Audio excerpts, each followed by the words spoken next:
मेरा नाम मोहम्मद इमरान मिठाई वाला। मैं एक बात ये है कि ये ताजिया शरीफ है जो हज़रत इमाम हुसैन की याद में हर साल मुहर्रम के अंदर बनाया जाता है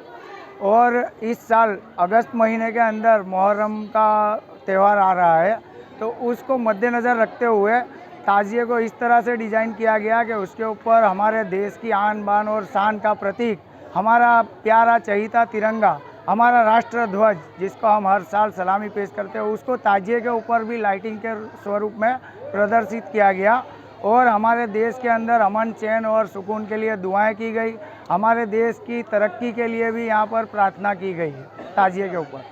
ये इस विचार से तिरंगा इस पर प्रदर्शित किया गया कि जो अभी एक अभियान हमारे देश में चला हुआ है, हर घर तिरंगा, तो ये कंसेप्ट को हमने ध्यान में रखते हुए कि भाई हर घर तिरंगा, तो यहाँ पर जो ये ताजिए का इमाम बाड़ा है,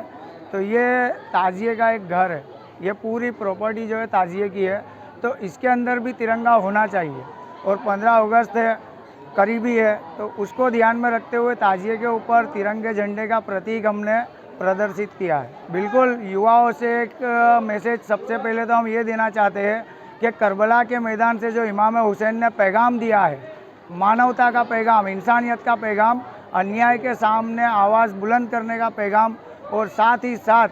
आप तरक्की के रास्ते पर अगर जाना चाहते हैं तो एजुकेशन बहुत ज़रूरी है। तो इस्लाम धर्म भी ये पैगाम देता है कि इल्म हासिल करो, चाहे तुमको उसके लिए चाहे कितनी भी मुश्किलों का सामना करना पड़े, आप तालीम हासिल करो और देश की प्रगति में अपनी तालीम को आप लगाओ, देश की प्रगति में हाथ बटाओ, अच्छे से अच्छे कामों के अंदर अपना हाथ बटाओ। इस मामले में ऐसा हुआ था कि सन 1974-75 की बात है